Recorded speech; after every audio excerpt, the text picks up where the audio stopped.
Splash! You've just entered the deep end. You're being way over dramatic. Yes, this is the deep end, a expansion to Brandon's Discuss Anime. And we just recently did Now and Then, Here and There. And This is going to be a series that's not going to always happen, but it's going to be one that pops up when we want to get into the nitty-gritty of series. And since Brandon has a lot of questions, complaints, issues, Just keep going. I'm sure there's more words we can come up with for this. dilemma, toaster, I will burn this. Look, give me your DVD box set. I got a toaster here for them. little thing that if you stare at long enough, it becomes something else.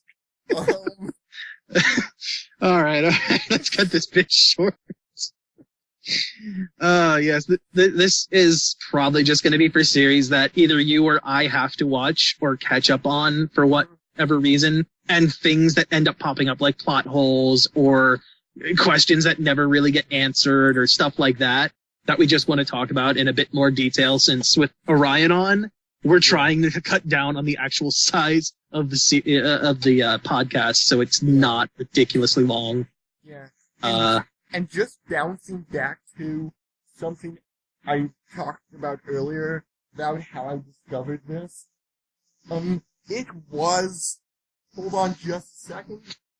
Well, while you look, let me just go ahead and say, if you haven't watched the first episode of the podcast for this, go watch it, because I'm going to bring up shit that happened in that. Oh, you were just talking about that.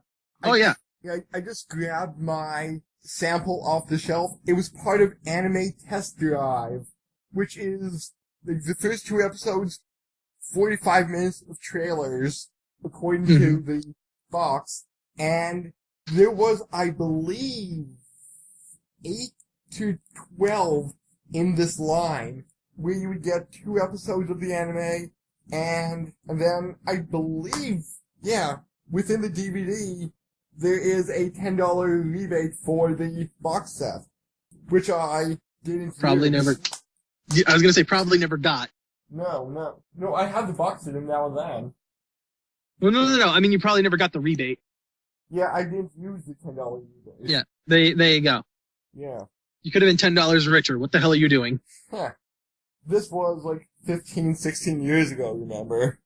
Look, man, that could have been used for some amazing gambling tickets that could have won you $1 million. Maybe. But now you'll never know. So, do you want to go, like, chronologically? I'm just gonna go down my list here and we'll just see where it goes. Okay. Cause I didn't really put them in like a specific order, I don't believe. And I'll try to answer them, but then again, I watched it like 2 weeks ago, 7 years ago, and 10 years ago, so... Well, the thing is, we don't have to come to solid, points. Solid answers. It's just a matter of, can we hash it out? And in the end, we're probably going to ask you, the audience, for any questions or answers that you may have that could, in fact, give us something to latch onto. And just a random thing that we were talking about before this started, Drake Bell was on an episode of Seinfeld. Huh. Well, I mean, I never watched Seinfeld, so I wouldn't know that. Okay. It's the one where George gets a Frogger arcade cabinet. Okay. Back to anime. Alright, so my first question, and this is probably like the best way to start it off, what the hell is the point of the title? Why is it called Now and Then, Here and There? Because when I first heard that, I was like, is this a slice of life series? Because it's exactly what the title sounds like. Well, I guess since it takes place 10 billion years in the future, according to the title card, which was... Oh, what was the phrase they used? I don't remember. It was like this little poem about 10 billion years is bittersweet, but it's also the blink of an eye, or... Yeah, okay, yeah, so I remember that. That's at the start of every episode. Yeah. I don't remember the exact phrasing of it, but it's something like that. What was the exact definition of Hold on. Because 10 billion years time is so fragile, so ephemeral, it arouses a bittersweet, almost heartbreaking fondness. Okay, that sounds very haiku to me. Well, this is Japanese, so... Hence why it sounds like a haiku, but it also, I mean, like, in the way it's said, it sounds like a haiku. It's snowing on Mount Fuji. But yeah, like, even that though, like, it's... I think that poem at least is trying to allude to the idea of problems now are still problems in the future, essentially. And maybe that's also what the title's trying to say too. Do you prefer the Japanese title? Ima Soko ni Iruboku, the me that's here now? Does that make more sense to you than now and then, here and there? I mean, the problem is the mirror that's here now sounds like it could literally apply to anything. Okay. Like, I could be talking to somebody, like, out in Kansas and be like, well, this is the me that's here now. The me that wasn't here yesterday is, well, out there somewhere else. It's one of those weird, and maybe it makes more sense in the Japanese language itself, which could very well be the case, but it's one of those things that's just, it doesn't seem to translate too well, which might be why they altered the title from a direct translation to what it is. Is there anything else to bring up about the title? Or I think that's a good enough drop-off point for it. Yeah. So, my next question is, what in the fuck is Lalaru? Like, is she meant to be like... She's a god. Is she a god, or is she meant to be like a metaphor? I would say both. Because, I mean, from our viewpoint, she's supposed to be a metaphor for, like, overuse of natural resources, and how everybody's always fighting, like in Rwanda. I'm not too sure about all the genocide in Rwanda, but I believe that was over oil or diamonds. It's been too long. I honestly couldn't tell you. Yeah, comment section. Help us out. Yeah, with history. the last time I remember like learning about that was like in high school, so I only vaguely recall some of the barest facts about it. But I believe in the world of now and then, she's more of a god, because she says to Sis, I've been around for thousands of more years than you've been born. Yeah, she alludes to being far older than any human being has a right to be. My other question, well, actually, like, she also, like, she talks like she doesn't understand human society to begin with either. Because she's not human. Well, I mean, if she's been around that long, though, you'd think that she'd have seen it at least. I think she's only seen the bad side of humanity, because they're always after her for her use of water. Then, if she's a god, why does she have a physical form? Like, alluding to her as a god brings up a whole other can of worms, in this case. It's like, why does a god have a physical form? Why does a god not have the ability to just become, ephemeral? Why is she, like, is she the embodiment of water itself? In which case, why can't she control all water and not what's just in her pendant? Like, why does she get weaker every time she uses water out of the pendant? Can she refill the pendant? I would say no, because if, from our point, it's a personification of natural resources, maybe she's also some spirit of the earth. Because, I mean, like, by the end of the series, she fades away into nothingness.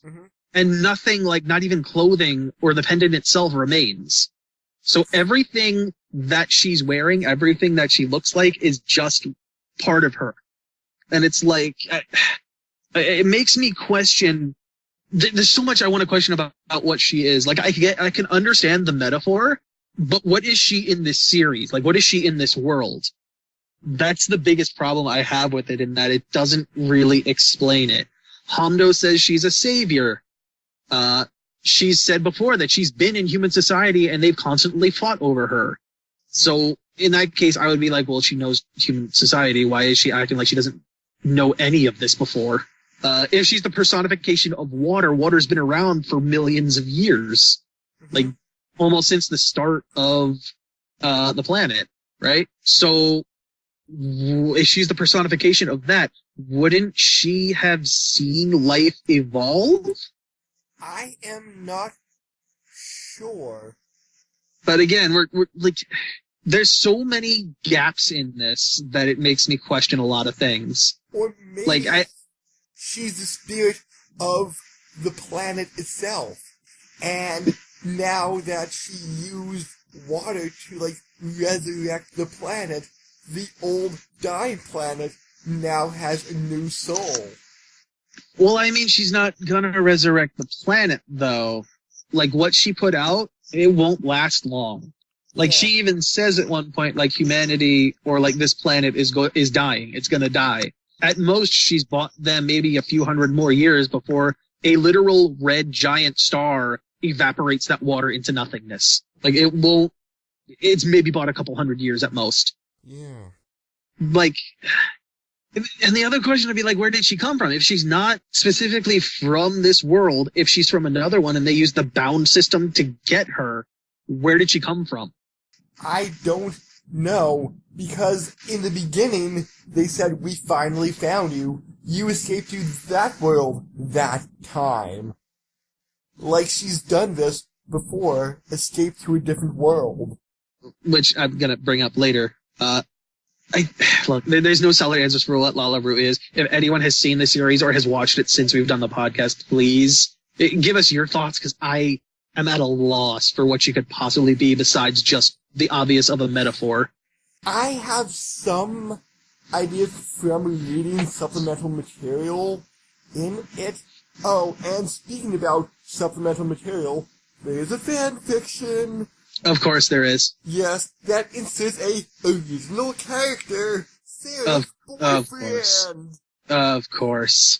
And from the bits I was speed reading, they took scenes from it, added the boyfriend, hiding Of course they in the did. shadows, interacting with the character, but they get the script almost word for word from the episodes. That's a deep level of fan fiction that should only stay in someone's mind. Go tell that to the, maker of 50 Shades of Grey, who made it to be a Twilight fanfiction, I think? That's exactly what it originally was, and again, that should never have made it as far as it did. And I do have one question that I'll get through after all your complaints. Okay. Okay, so... Moving on to the next question, right? So, and this is actually going to be touching on to what we just mentioned. Why the hell isn't the bound system a system that literally seems to be a time-traveling device used to its fullest potential? Yeah, like, why couldn't they get water from... some other time period? Like, if this is also, like... They never clear it up, right? They never say that it's a time travel device. Because throughout the entire series, it's left as a mystery, because it shows up in the first episode when they bring Shu into the world, right? And it shows up at the very end of the series when they send him back. It's never talked about again.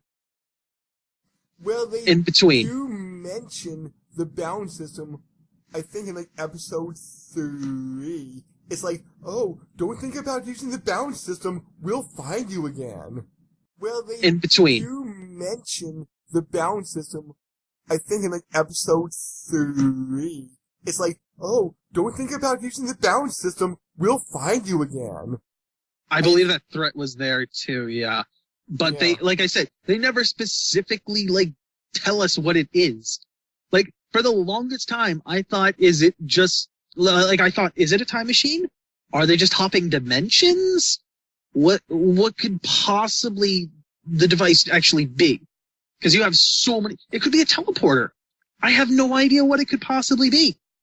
And it's only until, like, either the last or second to last episode where Hamdo mentions, I'll be the ruler of the earth, that I'm like, okay, so it's a time machine and we're in the future. All right. Thank you. You could have told me this earlier. Yeah. But again, the question comes up, you could abuse this for literally everything. But the thing is, maybe, just maybe, it also runs on water. If it runs on fuel, then he could literally have just fixed this problem the minute he got the fuel. Good point. Like, you could use the balance system to abduct your soldiers, rather than just going to villages where there are half-starved children that you have to raise and shit. So, like, kidnap people from throughout time. Yeah, you could go back, you could take, even better, right? You could go back in time to a point where you've got, like, I don't know. Let's just say, like, Bronze Age people, for instance. You go back that far in time, and you can be like, yo, I'm a god. Look at my godly shit. Follow me, and take them back. And now you've got yourself an army more than willing to follow you because they believe you're a god. Okay. Like, again, you could... This thing is so powerful, it could break the series. And it's never talked about. But I keep going back to the fact that it runs on the same fuel Hollywood did. And maybe when they used it... Here's the thing. Yeah? They're still feeding water to their soldiers, right? Mm-hmm. If they were using the balance system to get more water, wouldn't it be worth the investment of said water that they already have? Yes? There you go. Besides, she used it to escape as well, right? Mm-hmm. Mm-hmm. It's obviously got at least a one-time use to go back and forth. And then Abelia used it, so... At the end, when they've got... to also get to track her down, yes. Mm-hmm. And that's assuming she didn't bounce to other places before that. Mm. But yeah, you could literally have gone back, taken water, and come back and had, boom, fuel, done. We're finished. And one thing that, I just thought of, one or two more things, but how was Sarah confused for LaLaRue? Blue hair, blonde hair. Well, I mean, they might have had a rough description of her, and for all you know, hair dye is a thing. Oh. Like, they look similar enough that I could understand it if they hadn't found LaLaRue before they found Sarah. Okay. Like, if Sarah was found before LaLaRue, this makes sense, because it's like we have a rough description of what she looks like. This more or less matches things. Okay. Hair dye changing and contact lenses could have happened. Okay. Or maybe the details aren't quite as accurate as we first suspected. Or maybe Abelia wasn't there on that mission. Potentially, though, for something that important, I doubt that would be the case. Okay. And it could also be that, Homdo's going to be an ass if we don't come back with something. Yeah. But no, the biggest problem with this is the balance, and this could easily have been fixed with, the balance system was damaged when we brought back all that junk. It just hit the control panel or something by accident. Okay. Now we gotta fix it. It's an easy narrative device to cause... It's an easy narrative device to write in a problem with it so that it can't be used, but to not write that problem in and leave it there as a giant loophole to the series is a problem. Yeah. Also, the whole fact of the Hollywood literally falls over and destroys itself, and somehow the balance system is still available and working at the end is surprising to me.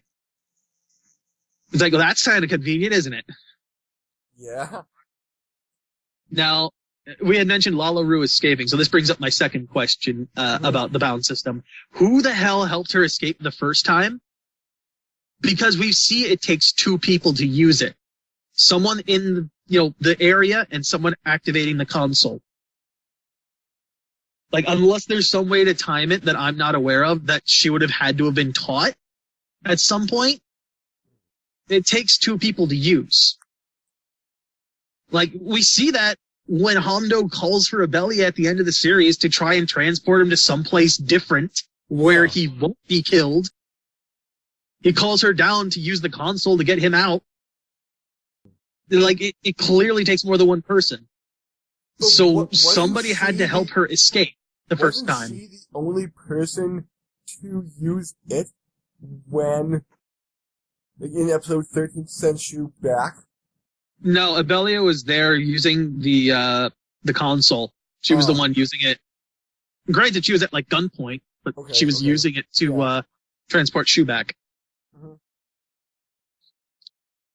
But yes, you literally need two people to operate the bound system, so somebody helped Lala Ru escape. It's Huh. never shown to us. It could very well be someone that was put to death at the end of it, if that's the case, because that's kind of the way it works in Hollywood. Yeah. But my point still stands of, well, you need two people. You could have explained or at least shown a corpse of someone who had done this. And if, like you said, she had escaped previously, either somebody died that time and she had learned to use that on a timetable or something, or that was a second person that helped her escape. Okay. And was then killed, most likely. Okay. Like, it's left to the point where that doesn't make sense. Now, I'm going to move on from this now because I don't think there's really anything else to say about it. Just like there had to be two. There's no other way around it. Again, unless there was a countdown, in which case somebody still had to teach her how. To the next question, which is, why is Abelia so loyal to Hamdo when he's clearly not a mentally sound person? Right? I'm guessing it was because in the previous days of Hollywood, before Hamdo became king, Abelia was his, like, favorite sex slave or something like that. So, because of the fact that he maybe kept her safe in the past and then went insane, she's remembering what old Hamdo was like. Is that all just conjecture on your part, or Yes. is there anything backing that up? Okay, so that's just all out of your head. Things I was reading online in the past 2 weeks. So, is any of that, like, from a canon source? No. Okay. That's all right. just all assumption. Because as far as I'm aware, other than that slight look of jealousy from her toward Lala Ru, and it just seems like, the king is not, and honestly, it might not even be jealousy. It might just be like the idea of, ever since you showed up, things have been going downhill. Right? Nothing is ever shown to us that indicates as to why she would be loyal in any sense of the word to this man.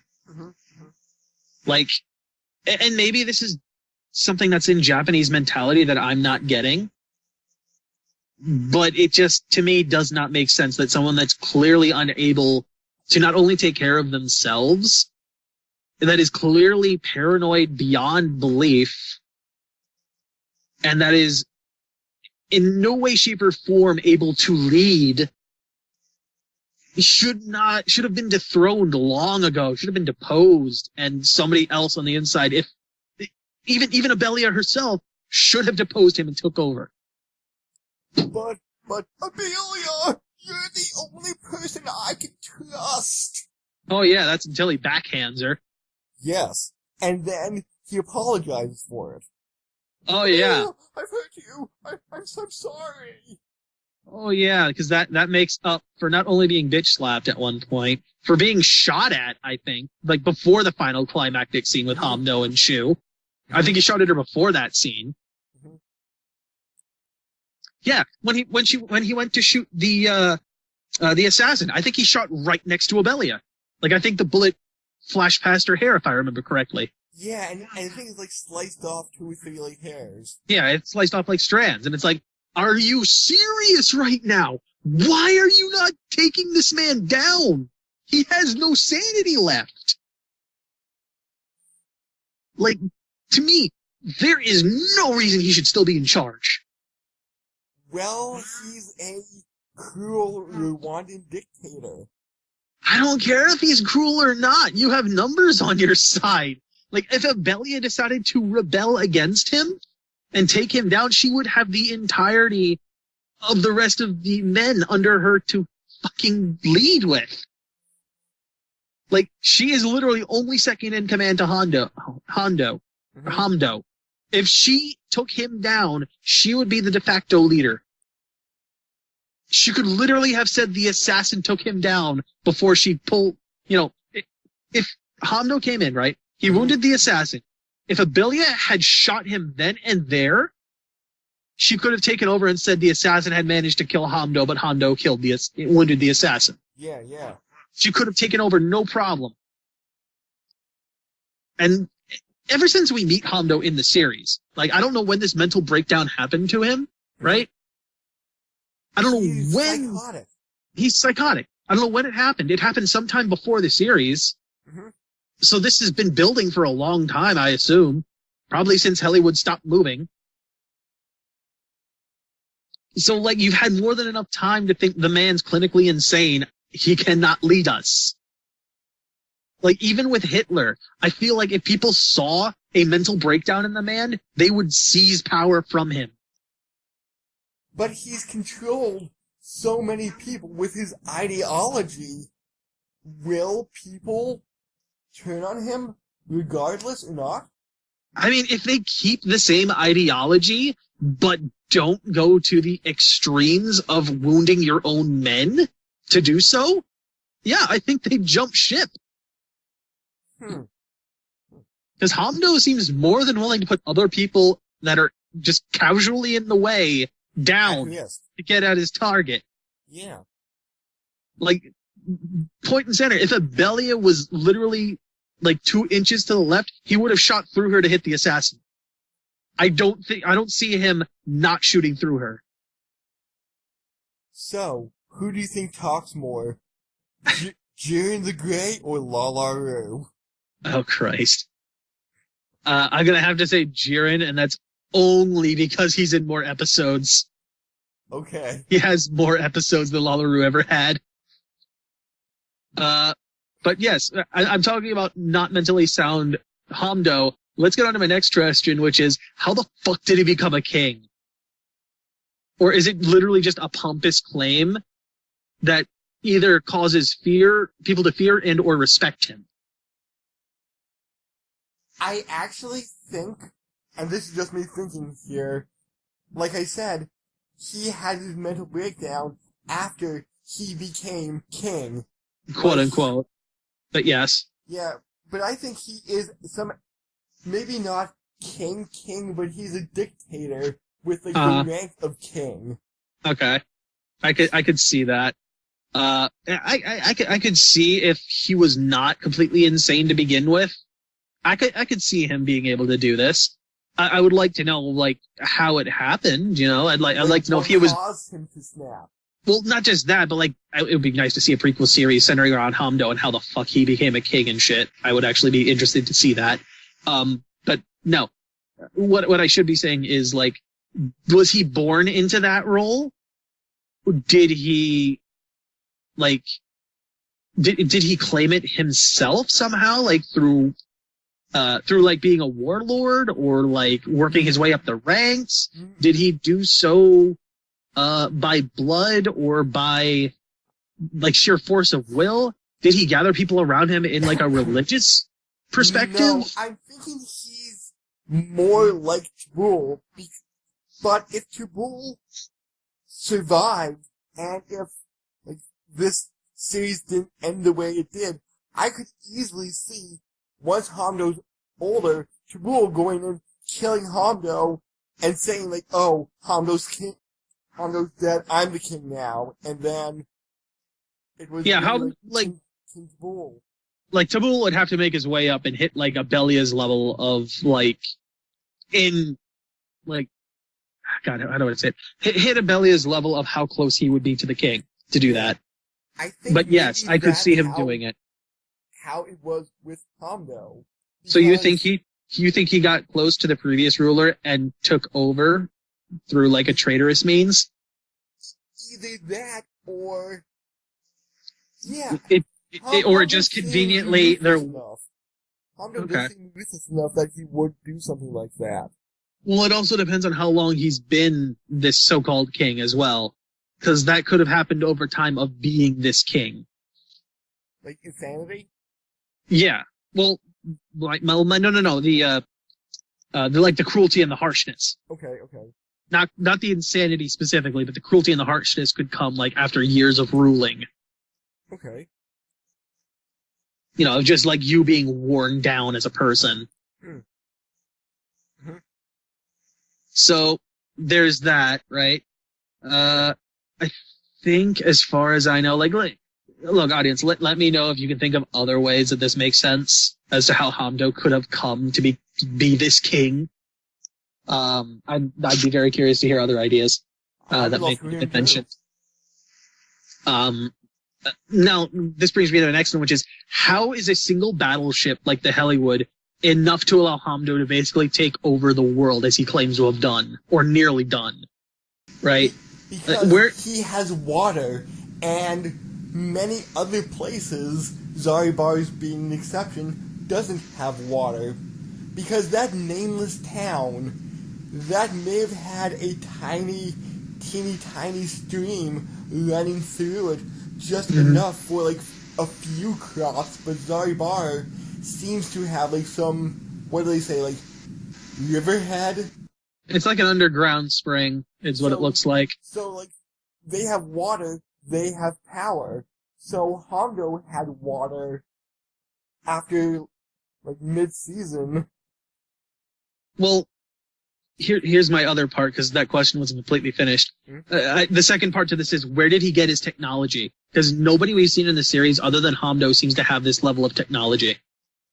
And that's why he is possibly at the rank he is. It's why he's the threat, but you would think other than wherever it is he came from, like if he's even another continent for that point of view, he's the only one that has like this ridiculous level of like robotic technology, whereas Zaribar's only seems to have like flintlock pistols or flintlock what's the word I'm looking for? Flintlock rifles as a weapon. Like, where is this level of technology that he has coming from? Like, he just has it. No one else seems to have anywhere near this, like, robotics level. Like, not even like current technology, like, of the 99 time period they have. But the thing is, a lot of people are surprised by the robots. Yeah, no one's like, what the fuck are those things? Oh my god! So I'm thinking, and this is just me speculating again, because they're poorer, they don't have access to this. And going back to, like, Western Africa again, all the dictators there had lots of money, so they had used to technology, 1999 being computers at the time, with cars, and then you would go to somewhere that's, African city, slum, that's like in the middle of nowhere, and you come in with your car and say, look at me, I have a car, I have power. Well, I mean, here's my point still stands in that if Hamdo came from another continent, right, I could understand this. It would have to be a pretty distant country, I would think, but yes. If he came from another area of the world, it would make sense. But otherwise, it, to me, doesn't have any kind of bearing on how, right? Yeah. Like, you would think, right, that for Zaribars or whatever village there might be, they would have a unique kind of commodity that someone would want, like, for trade. And you would think that it would be, oh, I want to trade, I'm putting this on the most simplest of terms, but what if I trade you, say, the cotton that we grow for, I don't know, some of the technology that you have, right? You would think there would be more of that if this was all happening on a closely related country, or like two countries or something like that. If we're separated by, I'm going to assume that there's no oceans at this point in the Earth's history, just because we have a red giant star that's probably burning away any surface water there would be. So if he's coming from across a dried up ocean, okay, yeah, I can get that. I could understand then as to why this might not have made it all the way across to the other side of the ocean. But if that's not the case, if they are from the same countries, because, well, like, what was it? When Shu first shows up and Nabucco basically has him at gunpoint and says, what country are you from? And he says, Japan. This is something that also confused me. Nabucco, like, hesitates for a second. He's like, what the fuck? Japan? Yeah. Like, almost like he knows what Japan is, or was in this case. And it's like, what? Like, to me, it's a pause enough that makes him seem like he knows that name at least. Yeah. Whereas, like, if Shu had said an actual place that exists in this current timeline Earth, he'd be like, oh, okay, get the fuck up and in that cell. And one thing that I was wondering, okay, suspension of anime disbelief here. Sarah is from America. Shu is from Japan. How are they communicating in the cell? That's a very good question. It's for ease of understanding. It's the same thing that you can say for literally like anything in DBZ. Like how are Frieza and Goku communicating on Planet Namek? Yeah. How are they speaking the same language? It's a trope that you kind of have to go with if you want to understand what's happening. Like there are some series that'll try to tackle it with subtitles and stuff. Like look at Star Wars, for example. Yeah. They give you subtitles to try to explain what's being said. Yeah. But you know, without having to make up an alien language on top of everything else.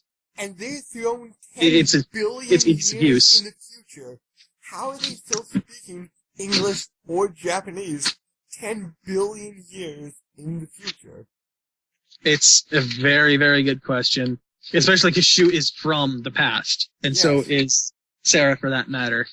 So it's gonna be a problem. So even if they're speaking English or Japanese, like the dialects may change so drastically much. Yeah, after that much time, it would do that. Like, it would be a drastic difference. Like, especially if you're cut off by, like, a dried up ocean and you have no way to travel across easily. Yeah. Like, those would drastically evolve in different directions. Like, look at, like, European and American language versus Japanese language, right? You've got the drastic difference in not only the way things are said and interpreted, but the way and sentence structure, but the way that letters or, you know, characters are written. And like that's from people growing up on a separate island. Like even Japan didn't, as far as I'm aware, have an original writing system. They took it from China. Yeah, that's what I heard. And then just built on top of it from there. It's just one of those drastic things that you can't. It's for ease of storytelling for the most part. Okay. As to why you would have the same language going on. So without our, you know, answers to technology, which again, audience, please, any ideas you might have, go right ahead in the comments. Here's one that's smaller. Like, Hamdo calls Zaribars defective beings. Like, why does he call them that? What are the ideas? Like, he alludes to them not understanding his ideas, and then he doesn't tell us what his ideas are. I mean, his ideas... Is it just for him to be king? Yes, is that it? And you rule the planet, and since these people are like, no, you're insane, we don't want to listen to you, he's like, you're scum! You're bugs! I'm King Hamdo! Listen to me! I may be mentally unstable, but you should listen to me regardless. Like, again, we're getting into the whole, like, the man's clearly fundamentally insane. And maybe just because they don't want to follow him, they're scum. Well, they need to be wiped out. Like, we're never really shown that. We've only been shown people that fight back. Like, if, you know, I assume that he would probably still, like if he gets in there without any kind of conflict and they just accept Hamdo, there's no reason to replace his men and abduct the children. He's still got all of his men, and all of Hollywood at that point, I assume, would still be full. Maybe. Assuming there wasn't any previous conflict that took out a lot of people. But Hondo isn't against even killing his own soldiers. Remember when he shot the, laser cannon missile? Yeah, but I'm also pointing out, assuming there wasn't a conflict previously that left him in needing men. There's so much in there that's not exactly explained as to why it works. Or how he works, is what I should say. They don't explain his ideas, aside from just, he is Lord and Savior, worship him, and do everything he says. They don't explain what he does outside of, that stuff. They don't explain a lot of stuff is the problem here, right? Yeah. They don't explain his ideas. They don't explain, why, specifically how Hondo works. Granted, for the points of the series itself, the time period that the series takes place in, it doesn't really matter because that's not what's happening. But it would be good world building for this. And I think that's a lot of my what a lot of my problems come down to in this, and that it's just, there's no world building. There's no understanding how everything works. For instance, what was it? At one point, they're literally calling it a holy war, right? Mm-hmm. I think this is being said among Nabucco and the other kids in there. It's a holy war, in which I have to ask, what's the religion, or is the religion just Hondo himself? I think it's Hondo himself. Which means, if this is a holy war, you gotta have some kind of meaning behind it, no? I don't... The only clue I would have is because every time they go to have, their food, they give, a little prayer of grace to Hondo. Mm-hmm. That's the only kind of, pinpoint of, there's a little bit of religion here that's ever given. We don't see a church or a shrine or anything that indicates a religious sect of any kind. We don't see any kind of, crucifix around someone's neck. Mm-hmm. We don't see anything like that. We don't see a religious symbol anywhere. We don't see anything that indicates that this would in any way be a holy war. When you look back and say, when you think of holy wars, people tend to jump back to, the Crusades from back in the day, right? So, my question comes down, for the Crusades, it was we got to take back the Holy Land, the place that we think is holy. That's why we're fighting this. In this case, it's just on the whim of a madman, and there's no religion to be seen. So my question would be, why slip in the whole idea of a holy, quote-unquote, war? Maybe it is just that, a quote-unquote holy war. If that were the case, I would have had quotes in the subtitles or something. It's not, I would have had a way or inflection of saying it. It's said matter-of-factly. And maybe just because they don't want to follow him, they're scum. Well, they need to be wiped out. But it's never shown. That's part of the issue. It's not... It's never alluded to or shown. Again, the problem is you're not explaining as to why the entirety of this war is going on, other than Hondo wants people dead. And to take over the world. And to take over the world. Which, there's not really much of a world to take over to begin with.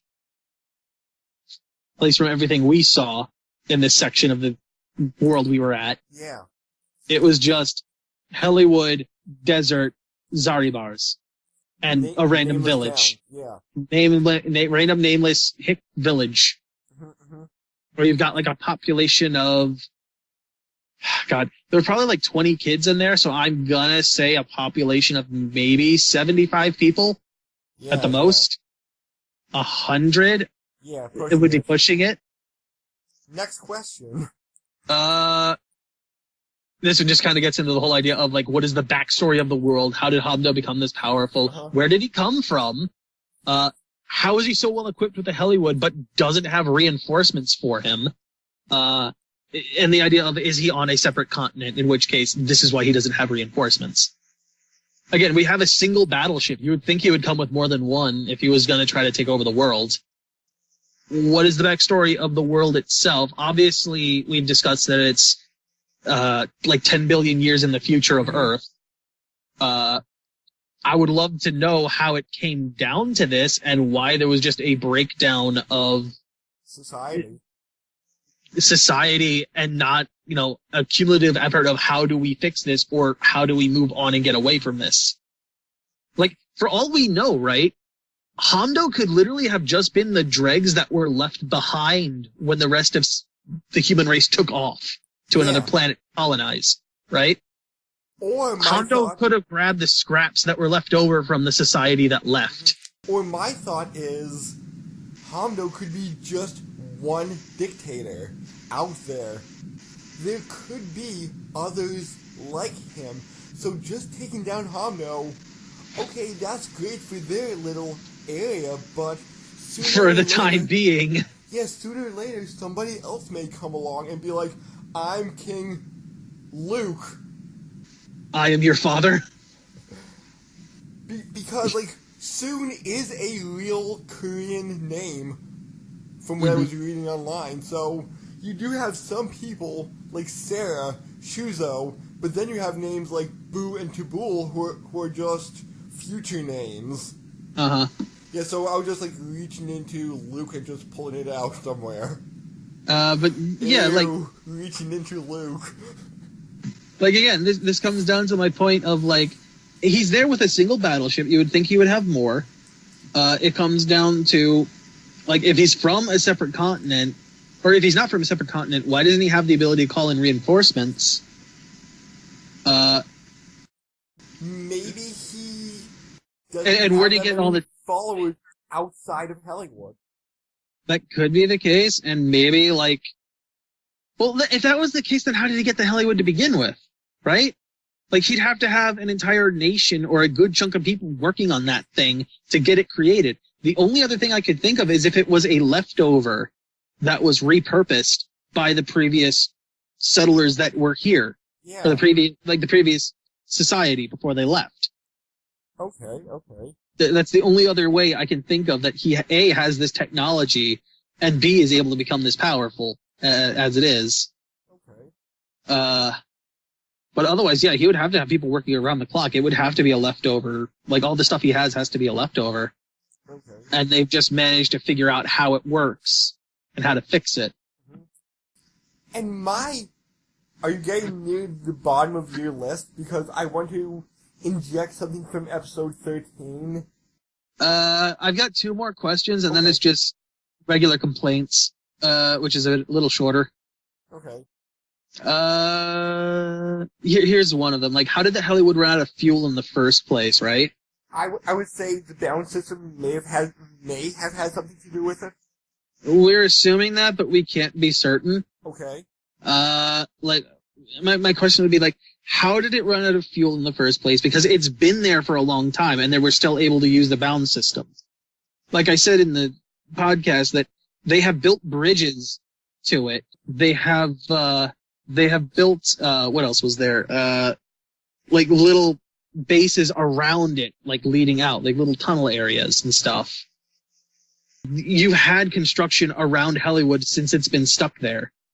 I'm assuming since it's right side up that, they landed it and it didn't crash. Yes, with a drill. So I'm assuming that it was just not landed normally, that it wasn't a crash landing. They landed it normally. It's been there for a while because of those bridges, because of the constructions, and because it looks like it's rusting like hell. So I'm just going to assume that they were running low and said we can't keep going. That's a good thought. That's the only thing I could think of that makes any kind of sense. And then for the last one is just what is the message of the story itself? My assumption is that it's to convey resource scarcity and the horrors of war / totalitarianism in general and dictators. I think that's what it's like too. The biggest problem I have with this is that it's not the message, right? I more or less get the message. I don't know if there's anything else that's deeper in there, but that's about all I've got out of it on my own. There could be more. It could be straight up an anti-war film. Who knows? So you found it flawed but good overall? I mean, did you like it at all, or did you find it to have too many flaws to actually enjoy? I could see someone enjoying this by turning their brain off, but for me, like a series like this, like for Dragon Ball, I can turn my mind off for it and just enjoy it for what it is, right? Mm-hmm. Like I showed you a video that starts bitching about the time, like the time travel manipulation and all the bullshit involved in that, right? That was a fun video. It's a fun video, yes. I enjoy it. Especially because the guy that's talking about it just gets more and more angry. It's great. Like, I can turn my brain off for that and not care. For a series like this, which seems to try to get a really deep message across, the flaws make it worse. So, Ryan gave it a 5.5. You would give it more like a 3? I'd probably be at a 4. I'll be a little nicer than 3. I'd give it maybe a 4. But that's just on the questions and plot holes that I have issues with. Like, you need to get right down into complaints quick, or do you want to jump into, what you want to reference? Yeah, what I wanted to say. But, go ahead. But now that you're pointing out all of these plot holes, and I was just looking at it from a, episode 1 to episode 13 story, not about, okay, what happened before, what will happen after, and just looking at it as that perspective, I like I was saying in the main podcast, I really enjoy this. Maybe 8 out of 10, but after you're pointing out all these outside of the main story, which I usually don't take into consideration, I can see where you're coming from. But one of my main complaints is, okay, she's pregnant. Why doesn't Sarah go back to her own time and take all the kids with her? I mean, that's another interesting question to ask. In the case of the kids, I kind of understand not taking them back with her, only due to the fact, how is she gonna, she can't live in that world, right? She can't take all of these kids back with her and then still take care of them, because, she's grown... Not a nursing home, a foster home. Well, she's grown attached to them, right? To the point where, they may as well be siblings at this point. Okay. I don't see her being able to give them over to someone else easily. On top of that, if she does go back to her time period, how is she going to explain, A, these kids and where they came from? B, how is she going to explain to her family that she's now pregnant with someone's kid? And 4, 3, where is she going with everyone? How is she going to explain the situation to begin with and where she's been? In Shu's case, he was only gone for, probably a couple of hours in his time. Whereas for Sarah, A, we don't know how long she's technically been gone. She's been there longer than Shu. And, how could all of that have happened? And I'm going to assume that maybe it's just another couple of hours that they would return her to, if they would. The same as Shu. I'm going to, I'm going to assume it's a couple of hours. How are she going to explain that all this shit happened? She got raped and now she has, a bunch of kids in a couple of hours. Without having, someone to point the blame at. I could see that, why she's staying there, but part of me is going, those kids are on a dying planet. If they are even taken back to 1999 America, they will have a better life. They probably would have a better life. The problem would be to find that better life for them, right? Because on top of that, they don't have any of the legal documentation that you would need. Yeah.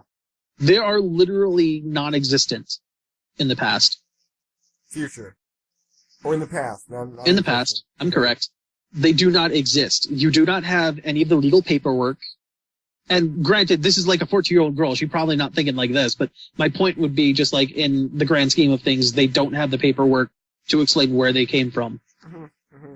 Right? And, with our current political climate, that would mean deportation. Yeah, yeah.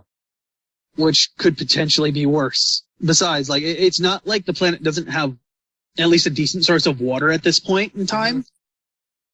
But Zaribaris was destroyed, wasn't it? Zaribaris was destroyed, but that does, well, how do I put it? The connecting bridges in the canyon were destroyed, right? Yeah. And I would say that, like, revitalize the planet with water, so they have plenty of water. They could make a new village. We don't know if the planet has more water or not. For all we know, that's just a very large lake. Okay. Like, it's never really put in perspective from, like, a global view how big that reservoir of water was that she unleashed. Put back. I assume that the spring would still be there, right? Yeah. None of the actual caves and stuff disappeared. It would take rebuilding a bit. Mm-hmm. Maybe actually making bridges rather than using the stone ones that were naturally there. Yeah. But Zaribars could be rebuilt, no problem, I would think. But now they have, like, I'm going to assume it's a lake. I don't know if it's an ocean. But they have the lake that they can now work with as another village. Okay. So it's got plenty there. Like, thinking about it, I think they're better off there. As to why Sarah herself doesn't go back and just say that she was raped, I think it's kind of feels like a moral obligation in her case to Sis. Yeah, yeah. Where it's like, she doesn't want to leave these kids alone because now that Sis is dead, nobody will take care of them. Like, she feels, especially with those last words that Sis gives her, which is just like, don't blame the baby. It wasn't born into this world wanting to be the child of a rapist. Like, it's not their fault. And also, like, you could see it, like, as, and it's interesting, too, because you can see as Sarah goes on, she becomes more and more like Sis, until the end where it's like she's almost got the same exact clothing that Sis had, or very similar clothing. And speaking of which, speaking of Sis, God, where was I going to go with this? I just lost my thought. Yeah, okay, now I remember. I was going to say, because Sis mentions that a lot of other women have gone through what Sarah's gone through, right? Mm-hmm. And it's taken them years to recover. My question would be, does Sis know this from personal experience? Was she someone that was also in Hollywood at some point? Like, it would be a very, very interesting thing to say yes to that. But we never really get much of her past, so we don't know. It would also explain why she's always taking in children. And I could see you wanting a grander scope of this 13-episode anime, but it was... I'm not saying so much of a grander scope, but just a little bit more background information would be very nice. Okay. And honestly, like, there's a lot of quiet moments in this series, so they could have just filled that with a little bit more dialogue to explain, or reworked other dialogue to help explain things better. Like, some of it, even like when I said about the bound system, it would just take a little bit of tweaking and you could have explained away why they can't use the bound system to abuse. All it would take is either a side of dialogue or a small scene added in. Yeah. And all of a sudden the bound system's no longer this huge problem. But, yeah, is there anything else you wanted to bring up before I get on to just my regular? No, just regular complaints. Alright. Complaint number 1. Our main character is literally a 14-year-old Tenchi clone. Am I wrong? It's just Tenchi. Except women aren't fighting over him. He's not old enough yet. Give it a couple of years. But he's literally just a 14-year-old Tenchi with maybe a bit darker skin. That's it. That's literally it. Like, the character design is weak. Didn't Tenchi have a little bit more control to his fighting? Again, he's older. Okay.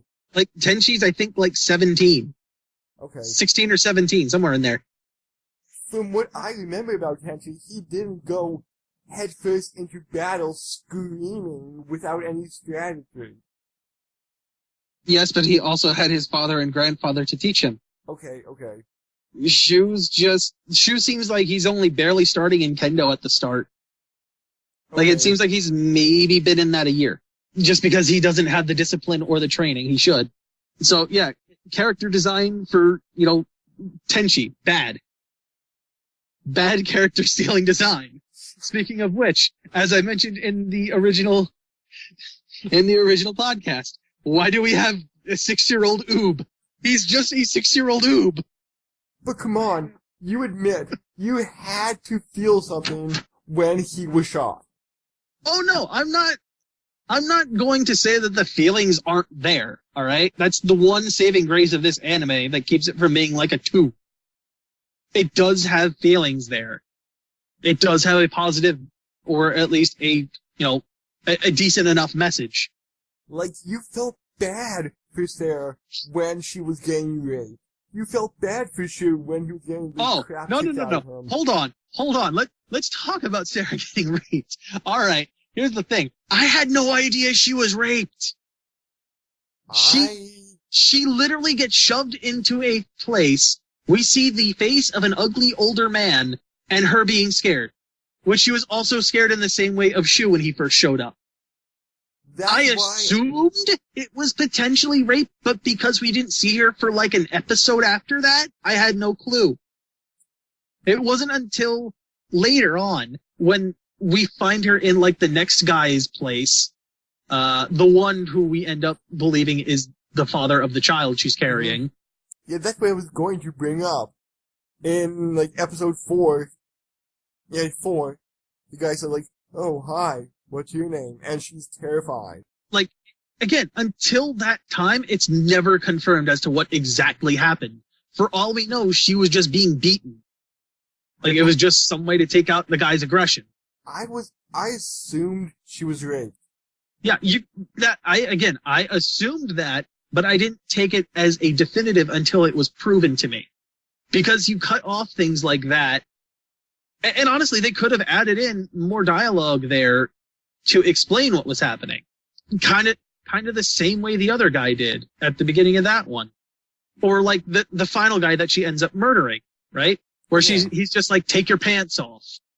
Like take off your clothing. That's it. Mm-hmm. Like all that's all you needed. And you would have known, I know what's going on. That's all I needed. One line would have changed immediately your understanding of that scene. But didn't the flower blowing in the breeze? No, it didn't. That didn't explain a shit. Like, it's imagery. I get the metaphor, right? But I get it after I understand exactly what just happened, which is an episode or 2 later. Oh, the first time I saw it, I was pretty sure she was raped. Yeah, but you didn't know for certain. You're still just assuming. It was more than an assumption at that point. Okay. Then you were jumping to conclusions without having a confirmation in any way. The flower. Like I said, the flower doesn't mean shit, right? It could easily have just been a transitionary sequence. Then why even show it? For transition. For atmosphere. Okay. There are a lot of different reasons it could be there, right?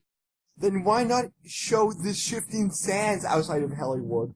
Why not just show Shu hanging there? Why show the flower blowing? Artistic integrity. Like, you're talking from like an artist perspective in this case, which you'll never understand exactly what an artist is thinking. Like, have you gone into like a art museum and just looked at things and been like, I wonder why he was like that. Like, it's not clearly obvious as to why he painted what he painted. I actually saw something at a art museum close by. Like, it was... One of the paintings was called Number 24. It wasn't his 24th painting. It was just called Number 24. He also had Number 72 and Number 9. Right there, point made. Okay. Artists make weird decisions, like severely weird decisions at points. Okay. Continue. Here's one of the bigger ones, right? And it's kind of like tied to the message in this. A lot of the acts of violence that happen are never actually shown, right? Mm-hmm. Like with Sarah. We cut away before we actually know what's going on. Like with, I'm trying to think what the other, with Shu, right? Uh-huh. They barely draw blood on him. He just passes out from the pain of the whips. Like, there's just red marks there. There's no blood. When the town of Zaribars is being sacked, right?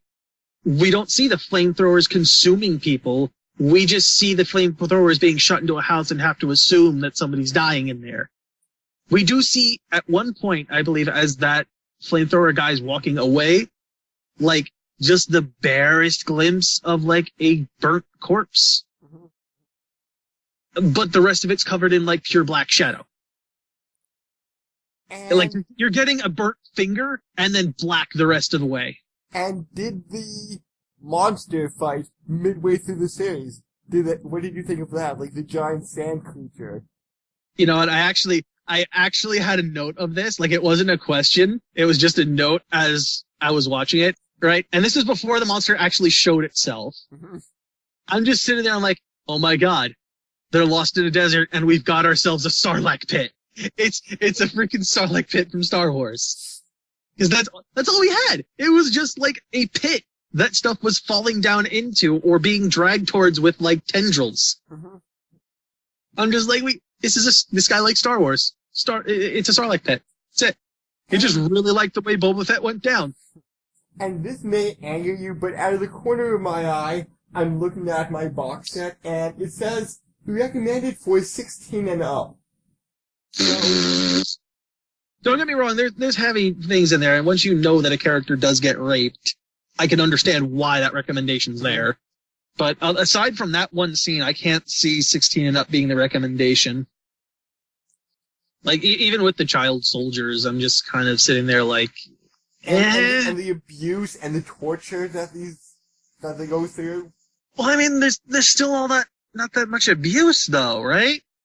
Like, yeah, they say that they're going to be whipped at one point, but I don't think we ever see it. Like, Shu refuses to do it, and I think we just see the action of the drill sergeant just doing the casual whip piece. We don't see the whip connect.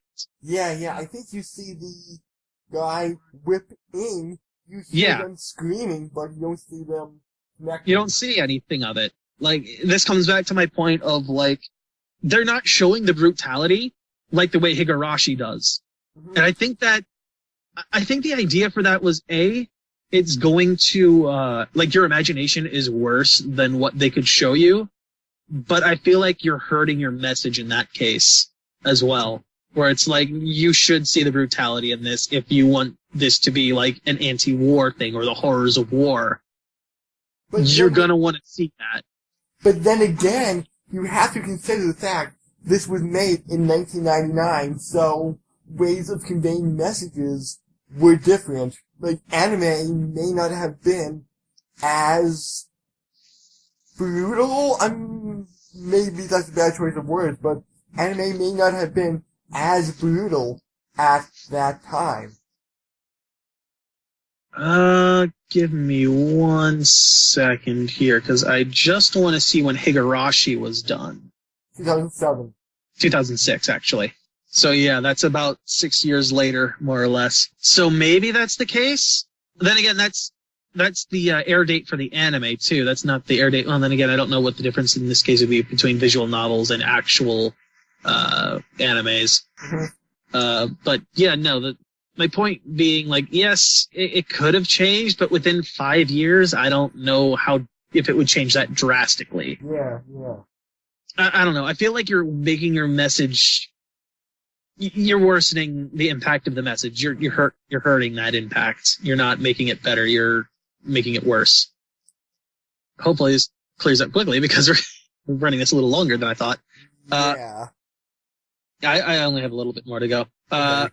And this is just a complaint in general. For Shu, the only, like, I think until episode 9 out of a 13 episode anime, he has no character development whatsoever.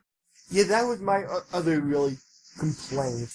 He's always tries to be nice to everybody, doesn't really understand war, and he always just charges into battle without a second thought. Yeah, like, he constantly sticks to his, like, moral code and sense of duty and all that, and while that's admirable, I feel like given the situation he's in when he's just a 1999 school kid, he would be broken far sooner than he should have been, right? Like, his way of thinking should have gone out the window fairly quickly, like by episode 4 or 5. Yeah, yeah. But going all the way till episode 9 out of a 13 episode series, which at that point would probably have been at least a month or two, or sorry, probably a month. Yeah. Because at that point, yeah, if I'm remembering right, at that point, that was when he had that confrontation with the guy in Zaribars about taking down Hamdo. Yeah. Rather than just living a peaceful life. I think that's exactly when I was thinking, all right, we actually have some kind of character development for Shu now. Whereas before, it's like, well, this guy has been literally forcing you into torment and you don't want him dead? You don't want some kind of payback? Are you serious? Now you're just reminding me of, what was it? Kamen Rider Forze, where he, like, the main guy, Gentaro, his thing is like, oh, you treat me like crap, let's be friends. You want to kill me numerous times, let's be friends. So the main villain of the series, at the end, he defeats the final villain, and as the villain is dying, he's like, hey, you know what? I don't care about that. I want to be a friend. And the villain says, like, you want to be my friend? Oh, Christ. You truly are a strange man. And then, like, does, like, a handshake and the villain dies. God damn it. I hated Forza, but we're talking about anime, not Kamen Rider now. Yeah. Let's see here. No, that's the same basic thing where I said, like, it takes Shu way too long to start questioning his beliefs. That's the same thing. I'm disappointed in Hollywood ship design. All right, it's literally just a floating tower. Like that, God, it could have been so much better. Like when I saw it, I'm like, oh, that's interesting. Maybe it's like, you know, the Star Destroyer from Star Wars. Maybe it's just the top of that peeking out from under the sand. Yeah. No, it's just a tower. It's just a disappointing tower.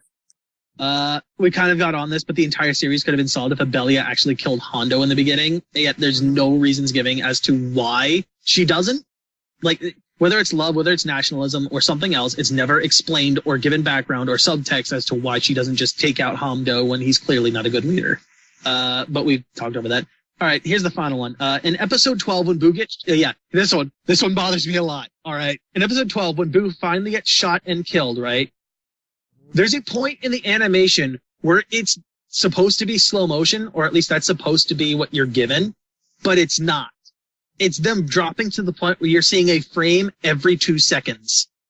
I did not notice that on my DVD. Maybe it's just the place I was watching, but it drops to the point where it's just like, it's a still frame for a couple seconds, then they move slightly, and it's that next frame for a couple seconds, and then it moves again. That. It's right when Boo gets shot, as everything's slowing down, and, you know, maybe it's because it's an old series and they didn't have enough budget for it to, like, go through and make all of the frames they would need for a slow motion shot. Mm-hmm. Maybe it was just the version I was watching that did it really, really badly. Either that, or maybe I just didn't notice it. It's also very possible. But it's nuts to me, the fact that it looks that bad.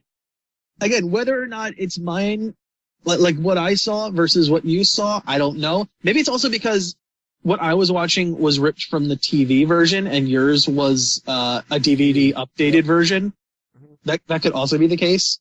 Because that does happen, as we discussed in the Super episode, where they update, they go from, like, the actual TV version, and when they go to re-release it in, like, DVD or international forms, they update the animation to make it look better.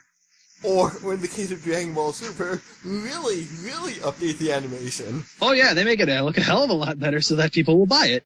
And it doesn't look like complete and utter garbage. Oh god, but yeah, like, the fact that it was like, every 2 seconds, there was one frame of animation is ridiculous. It was negative frames per second. Wait, negative frames? Yes, because you're not getting a frame every second, and you're getting a frame every couple seconds. But wait, no, you can't get negative frames a second. You can only get, like, fractions of a frame. Fine, it was 0.5 of a frame per second. Okay. But I mean, that kind of also entails that you're only getting half of the actual thing you're supposed to see, and the other half is just a white screen. Yeah. So this turned into more of a rant view. I mean, we're hitting complaints. There's going to be complaints. Okay. Like, for pros for the series, yes, you have your emotional, moments, right? You have some of the artsier moments, when it's understandable. For the most part, the animation is pretty nice until we got to the scene I just talked about. Designs for the actual mechs are kind of interesting to see, even if the Hollywood itself is a disappointment. And I know I didn't really say this, but who is your favorite character in it? I'm probably going to go with Sarah in this one, just because through all of the torment and the shit that she puts up with, she still finds a kind of happy existence at the end. And although he wasn't in... Like, she has the most character development of anyone, I would say. And although he wasn't in all of the episodes, I really like Nabucco. Uh-huh. Like I said in the original, I feel like Nabucco's still kind of delusional in that he believes in things that are quite clearly untrue from a man who's batshit insane. So, yeah, I guess... Because he's just so far up his own ass in that regard, I can't really get behind him. I like Boo, but he doesn't get enough screen time or development for me to really, really like him as a character. Like, he's good, right? But he doesn't get the kind of development Sarah gets. Yeah. And it's the same thing with Soon, too, where it's like, this girl's really nice, I kind of like her, and then she gets killed off way too soon. Granted, again, you're looking at a 13-episode series, so you're going to have to cut that short. So what you don't have time to work. Would you die in the middle of the episode 13? I would prefer to have an actual, time to get to know her a bit better. Okay. So a little bit more screen time for her. A bit more screen time for her. Granted, we don't see Zaribars until later, but we do see Sis picking up Sarah, so you could, from that point, kind of pick up from there, if you wanted to. So yeah, from any point after Sis picks up Sarah, which I think is a couple of episodes before we get Shu showing I think it was episode... I made a list. It was on episode 7. Okay.